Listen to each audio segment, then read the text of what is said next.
I went into law enforcement and I was actually doing dignitary protection. So I was responsible for protecting Wisconsin's governor and was promptly handcuffed and paraded through the department before they took me to jail. So Welcome to Recovery Inspired Hope, where your testimonies give others courage to speak out about addiction and stomp out stigma. Don't forget to follow and subscribe on everything social, #jamietall.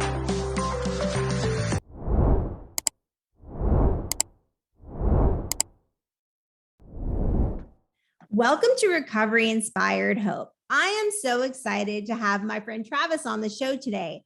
Travis is a best-selling sober author. He has a very unique story that really shows the fact that addiction does not discriminate. And I cannot wait to get to know Travis, and I'm going to give you guys the link to be able to purchase his book. I'm definitely going to get a copy of one.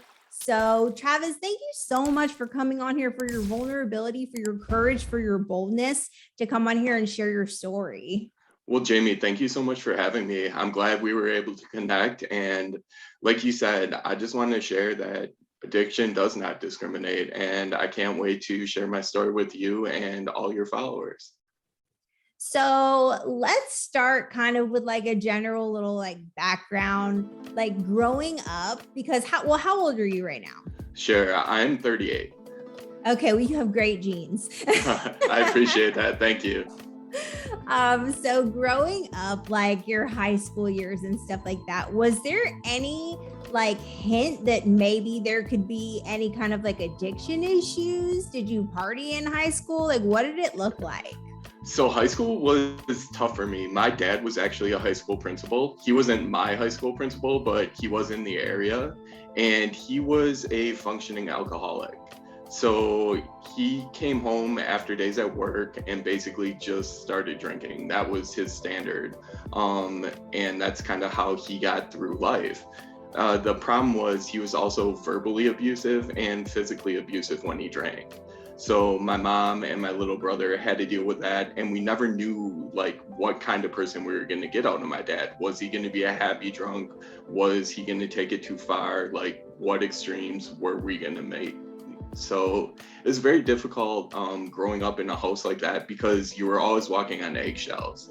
There was never really a time where I felt like I could relax. I developed a really bad anxiety because of it, just because it was like the inconsistency of his behaviors and then how it kind of trickled down and affected all of us. So in high school, I did drink a bit. I drank basically starting when I turned around 16. Didn't really get heavy into drinking, just more social with friends. Was always kind of afraid of it because I saw what it did to my dad. And I was like, okay, I never want to get to that point. So I kind of always had cutoffs in my own mind, like kind of would self-regulate to the best of my ability, and never, to be real with you, never really thought I'd run into any problems.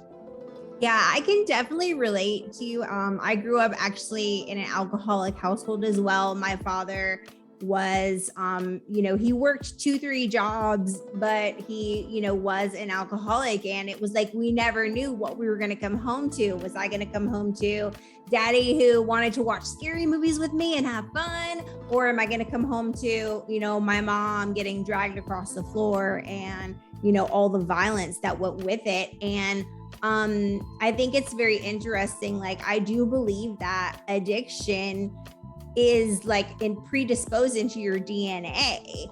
So I think that, children of addicts and alcoholics, you always have to kind of like be aware of that. So, and the trauma that you suffered, truly, we are learning today in the science, of the brain science in addiction, that trauma is truly a gateway to addiction and alcoholism. So after college, you had a very promising career. Yeah, I did. So I went into law enforcement and I was actually doing dignitary protection. So I was responsible for protecting Wisconsin's governor and any visiting like bodies that stayed at the executive residence, things like that. So it was cool. I mean, forged a career for myself and really thought like that was my goal, especially growing up in the situation I grew up in. Like I wanted to protect other people. So doing protection for the governor just fulfilled that role for me, kind of gave me a sense of purpose, so to say. And really, like, I found myself in that career and just wanting to do more for others. Absolutely. I find that people who struggle with substance use disorder have these hearts where we always want to help people and protect people. So I can definitely see that playing out like that. So, okay, so you had this like super cool job protecting the Wisconsin governor. Like that's awesome, pretty high profile, right? And then what happened? So I was really big into powerlifting too. So basically, when I wasn't at work, I was in the gym. And I had qualified for Worlds in Las Vegas in 2011. So basically, I got a sponsor for powerlifting. And like I said, when I wasn't protecting the governor, I was just living in the gym. I ended up herniating two discs in my lower back, so L4 and L5, and one was basically to the point where it was going to rupture. Then I went into work one day, and out of all things, I was moving coolers for a special event. And I just like picked one up, rotated the wrong way, and heard a pop in my lower back. And I was like, oh man, this is not good. And I could tell right away it was more than muscular, it was something structural. Like I couldn't physically straighten back up. And I was like, oh man, this is really scary. Like, and I immediately started having back spasms. So I went to the doctor, basically went to a walk in, and right away they're like, okay, they looked at my back. They could even like the doctor ran his hand down my spine and was like, okay, I can feel where these two discs are protruding. Like, this is not good. Like, dude, you're gonna probably have to have surgery. So in the meantime, they hooked me up with Oxycontin, Adodolac, and Tramadol. So those were the three things they gave me and basically said, okay, until you can get to your primary care doctor, here's what you're gonna take them as prescribed. And that's what I did for the first 30 days. Then I went to my doctor and he prescribed me another 90 days of Oxy because I explained to him with my career, it's like I can't get to the doctor that often. And we were experiencing protests in Wisconsin at the time. So it was pretty much like all hands on deck at the Capitol. And I really couldn't like just step away and be like, okay, I need to recover from this injury. So I took the 90 days of Oxy, and that's when I really started to develop problems with it. So, and you said this is 2011, so this is before everything came crashing down, where doctors were still prescribing all of those, medications like water. And so did you do any like physical therapy, chiropractic, or did you just see those doctors? I'm just curious because I'm a medical massage therapist. So I see stuff like this all the time. So I'm just curious what kind of route they had you go on. Got you. So, like, basically, I was still convinced I was going to compete at Worlds, even with the injury. So I continued to train, and I was lifting at about 80% of what my max capacity was. So in my mind, I'm like, at least I'll go and make a showing. Like, so I was continuing to push through it. Well, the doctors were telling me, dude, you've got to pull back. Like, what you're doing is not good. But it's that addict mindset that more, more, more. Plus I was like, I was fully invested, I was all in. So yeah, basically, I mean, they told me what I needed to do, I didn't necessarily listen, and I really didn't understand too how addictive the Oxy was. That was my other thing. I thought I would just be able to take it as prescribed, and really I kind of looked at it as a miracle drug at the time because it allowed me to do the things I still needed to do, even with the injury. So I was looking at it like, wow, this is a godsend. This is such a positive thing until it wasn't. And the first thing I realized was clock watching, like where I would take a dose and within an hour, I was already looking at the clock, being like, when can I take my next dose? And then I realized too, the dosing wasn't lasting as long. Like at first, I was getting about 3 to 4 hours between dosages. And after about 45, 50 days into the 90 days, it cut in half. So it was good for about an hour to 2 hours before I started to feel pain. And then within like probably 3 to 4 hours, usually start experiencing spasms again. So it was just this vicious cycle that I immediately got myself into, where I was constantly watching the clock, seeing when I could take my next pill. And then I started taking them too frequently. So my dosage and my overall prescription lasts about 45 days instead of the 90. Yeah, so you were running out. So you started Yeah. having the literal like obsession of the mind that we have, where like it's like all we think about, when can we get more? When can we do it again? And so your prescription started running out. That is a bad place to be in. Yeah, it really is, because like you said, with the mind, you start looking for alternatives. And what I ended up doing was, my wife at the time had a horse. So we had what was called Butte, which is basically like a horse aspirin. So when I couldn't get the oxy, I was taking horse aspirin at like 1/5 the dose you give to a horse, just to try to get by. And that led to more problems like stomach issues, just other complications, which eventually led me to start working with a dealer. A guy through my gym who I knew was on steroids, who I used to lift with, was like, well, I may not be able to get you oxy, but I think I can get you Vicodin and some other pain meds. So I was like, all right, man, that's what I need. Like, I can't get it through my doctor, not at the rate I need it. So I went to an alternative source. Right. And that's generally how it starts. Yeah. So did you have like this your surgery scheduled at all, or were you just still like just trying to maintain to like do this as long as you could? Basically, I was trying to do it as long as I could. Like, I kept putting the surgery off, kept kind of bullshitting my doctor and being like, oh yeah, man, like I'll schedule it as soon as we get through these protests. And then something would always come up. It would be a work thing or something else where I'd be like, okay, I have to put it off again. And eventually the doctor cut me off, is really how it worked out. Eek.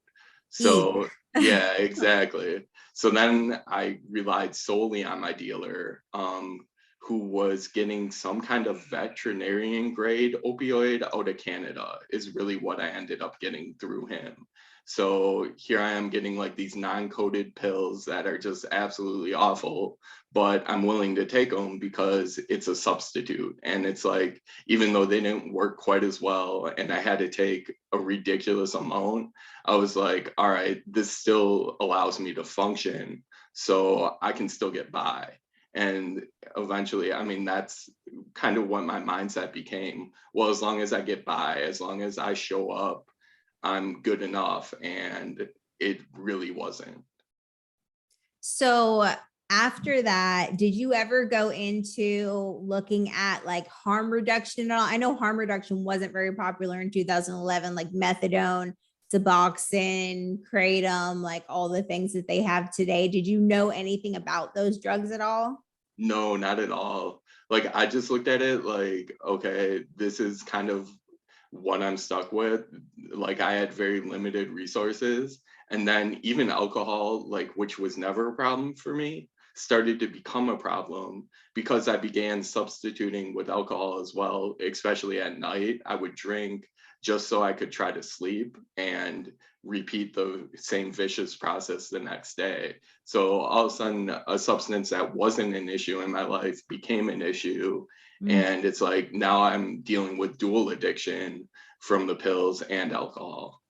Yeah, addiction shows up in so many different ways in our life. And I like how you pointed out about, your addiction to working out. Cause even like now for me in recovery, working out for me is a huge part of my recovery. And, I a little bit obsess over it, and we have to be careful with anything. Like I used to take like pre-workout a lot, and I would have to even like watch myself, like, am I thinking about this too much? Am I feeling like this is changing the way I feel? Like, what is this doing? Food is like another one, like for me, that I struggled with like my whole life. So like, yeah, our addiction comes out in so many different ways. It's crazy. So what happened that, you decided you needed to do something different? Well, eventually I got caught stealing. Like I began stealing to pay for my addiction because like we had the horse, we had a mortgage, and I was spending anywhere from like around $600 to $800 a week on pills, which you honestly can't do when you have a mortgage, when you have all those other things. It doesn't work. So here I was working for the University of Wisconsin-Madison as a security supervisor at the time, and also stealing to pay for my addiction. I ended up stealing credit card information from the gym that I worked out at, and then passing that along, and then getting paid for it, and basically taking that money to pay for pills. So one day I came into work at UW Police Department, and my lieutenant called me into his office right away. And in my mind, I was like, okay, this is not good. Like, and I didn't know if it was work performance based or if it was something more. But regardless, I was like, this is not going to be a good meeting. So right away, I get into the office, and there's a city detective and two police officers. And yeah, exactly. And they laid a file down about 1 to 2 inches thick and said, look, we've been tracking you. We know what you've been doing. And basically, what do you have to say for yourself? And I told them at the time, look, I don't have anything to say. I need to talk to an attorney. And I was promptly handcuffed and paraded through the department before they took me to jail. So that was what prompted the change. Wow, Yeah, what a day.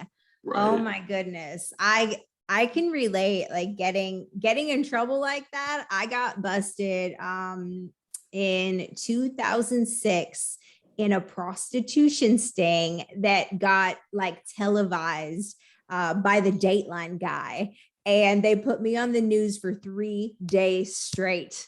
And it was like it was crazy. Like it was like a hotel room, and it was like with the double doors, like 20 police officers, news cameras come in rushing, and I'm just like, oh my goodness. Like when you get busted like that, it is not good, especially for you, being a police officer. Like that is like so traumatizing. Like in a sense, you could think it was like the worst day of your life, but also in a sense, it was kind of probably the day that you started to get set free.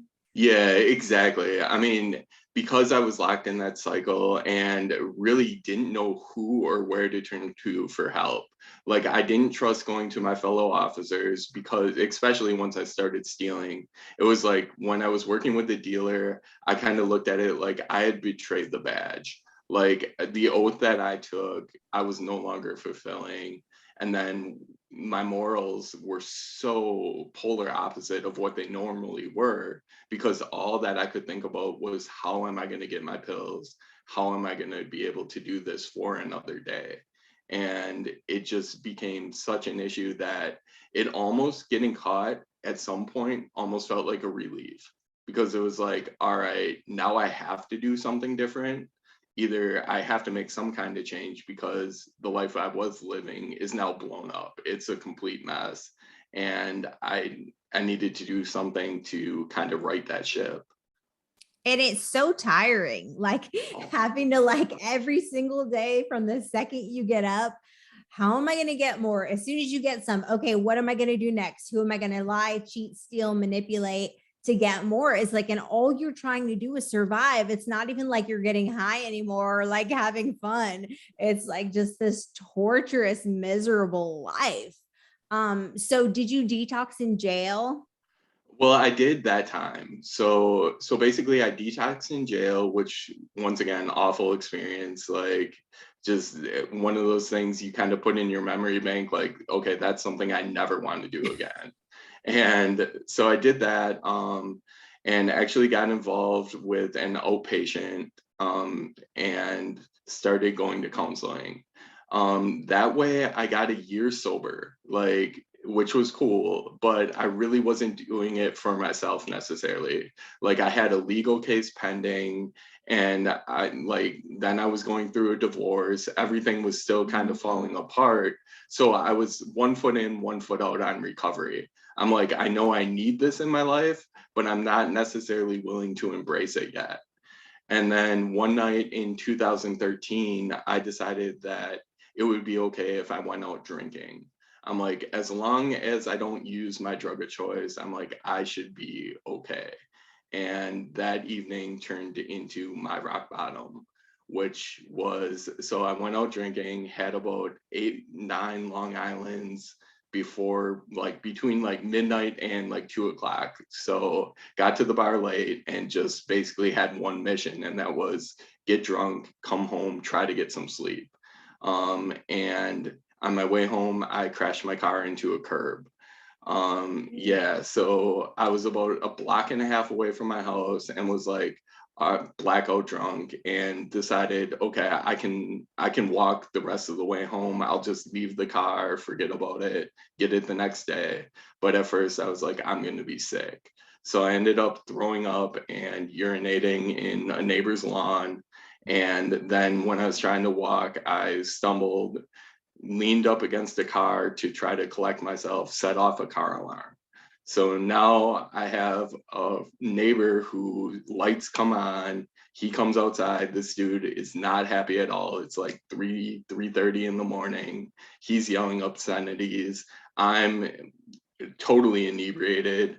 So I decide to try to hide behind a different car.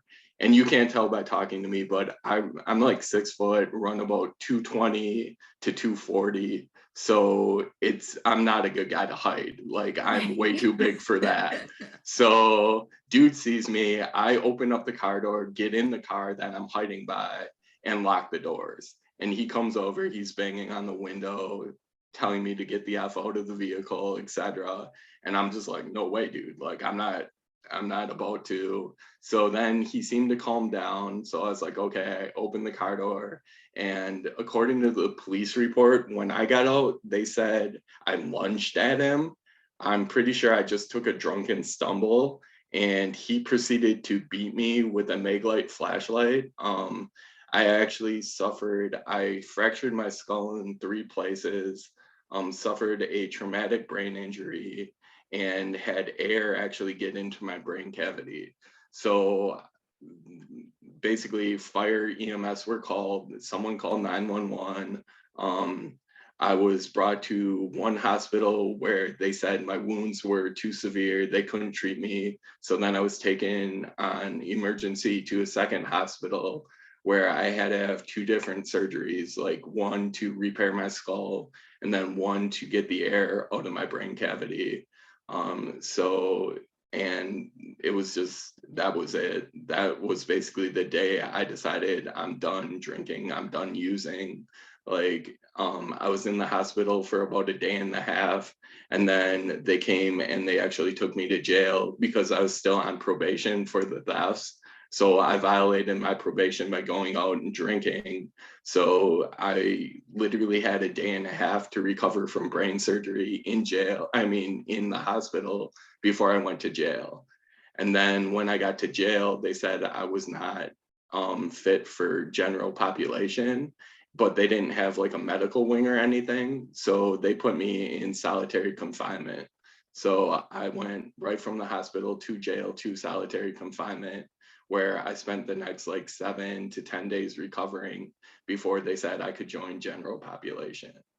So that was my absolute like rock bottom, like moment Wow. where I basically had it beaten into me that I needed to change, or I really kind of looked at it like I'm not going to survive. And that guy didn't get in trouble at all. No, because he was able to articulate that he was afraid because of my size and the fact that they said I lunged at him. He said, yeah, he felt fear for his life, and that's when he proceeded to beat me. Mm, So, yeah. I don't know about all that. Yeah, exactly. It was really tough to swallow. It still is, especially considering like I had a brain injury out of it, and that's gonna last me the rest of my life. Like yeah, it was very hard, but because he wasn't charged, they said I could still go after him civilly, but without like criminal charges, it was gonna be harder, and I just didn't want to go down that road. So Right, right. So you just wanted to kind of move on. So tell me about your recovery journey. Like, what was your pathway this time around? sure. So after this time, like I was all in. Like, I immediately got hooked up with IOP, so intensive outpatient, where I was going 3 days a week in the morning from 9 until noon. And then I was doing individual counseling on top of that, and then NA basically on top of that.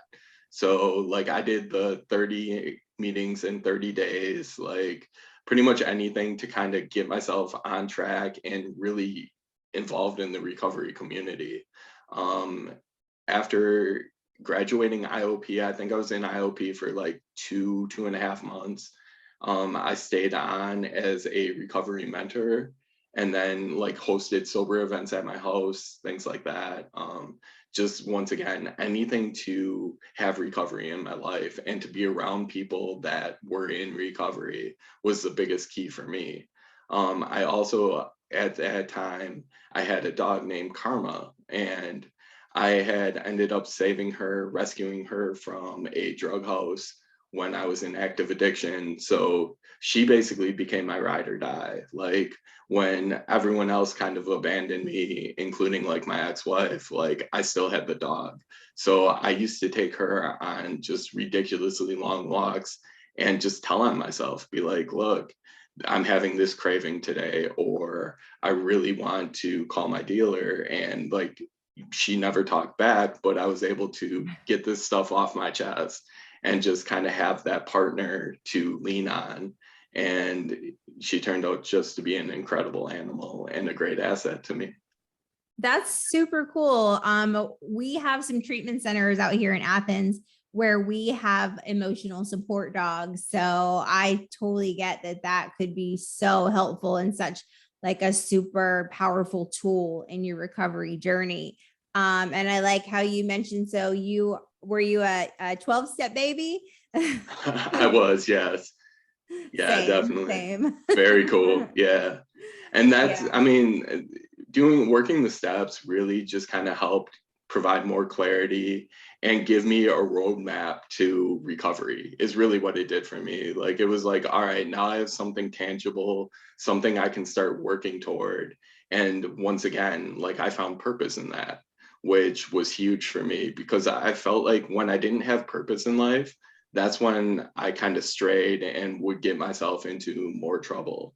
But as soon as I felt like I had direction and somewhere that I was going towards, something I was building toward, it made everything that much more simple. So, So I love how you're saying about, just staying involved and being of service, that's so important. I feel like for me, definitely service is like my love language in recovery. That's how I stay sober is by serving and helping others. And it forces you to stay, how do they call it, in the middle of the boat, right? yeah. To be involved in everything. So that's amazing. So, and then you decided to become a sober author. Yeah, that's correct. Like basically, so with everything I went through, I ended up with 4 years of probation, like in the end of it all. So basically, I wanted to wait until I was done with everything legally. And then I was like, it's time to tell my story. Because kind of like you, I had ended up on the national news and made even the Today Show That's how my mom found out about like my addiction and my stealing. Was she was tuned in one morning and saw like the little marquee across the bottom say like Wisconsin police officer involved in whatever thefts. So that pretty much like broke her, and it was just a matter of me rebuilding and rekindling all the old relationships I had with like family and like the good people in my life that were left behind because of addiction. So, what is your life like today? Today, so I am a certified recovery coach. I'm marking my book like pretty aggressively. It's been out for almost 11 months. So, and like you said, it became a bestseller on Easter Sunday, which was awesome. Just one of the coolest things you can experience as an author. So yeah, so I have 3 clients that I work with in recovery coaching. I'm also going for my peer specialist support specialist certification. That's going to be the next thing kind of on my list. And then I'm a recovery speaker too. So I recently spoke at the Wisconsin Capitol at Recovery Alignment Day and just kind of shared my story so that people saw, addiction does not discriminate like we were talking about. And we're able to see too kind of like the human side of policing, which was another thing. I had a few people come up to me and just thank me because they're like, look, we've never had a positive interaction with a police officer before or a former police officer. And to me, that was huge because I look back on my career and I think about it. And most of the time, like I dealt with people on their very worst days. Like normally you don't call a police officer if you're having a great time. It just doesn't happen. So yeah, it was good to kind of have the ball in the other hand and to be able to just be a normal person and relate with people who were also in recovery. It was very cool. So Yes, I love that. And I love that you're a recovery coach. I'm a recovery coach too. So that's that's awesome. super exciting. I became a recovery coach in 2018. So peer specialist for addictive disease and a certified addiction recovery empowerment specialist through Georgia Council on Substance Abuse. And like the best thing that has ever happened to me, is like getting involved in recovery on that level, being able to walk alongside people and help people and give back to my community. So thank you so much, Travis. Like I am like so honored that you came on here and like told your story. And thank you again for your boldness and courage. Do you have anything that you would like to say to a newcomer that could be watching this about, why they should make a decision to do something different?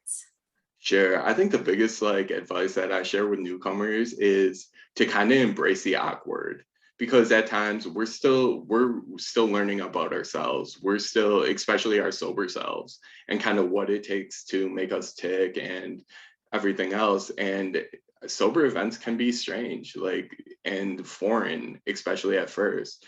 But the sooner you embrace that, the sooner you start to get that sense of community and that where other people will pick you up and help you in your recovery. And for me, connection with others was key. Like when I was isolating and trying to do it on my own, I wasn't getting it. It wasn't the recovery I wanted. But as soon as I started letting other people in and started sharing stories and hearing what worked for them and seeing other successes, I was like, wow, that's what I want. That's what I need to strive for. And connection did that for me. So I always say, look, the sooner you can embrace kind of that awkward and just get over it and get into it, that's when you start making strides. Absolutely. We always say that connection is the opposite of addiction. For sure. And yes, it is awkward at first, right? Because you're like, why are these people happy? Why are they smiling? Why are they laughing? Are they really sober? Because I don't believe it. Exactly. You make such a good point. And yeah, that's really it. And then once you become one of those people, you're like, oh my gosh, I get it now. It's like that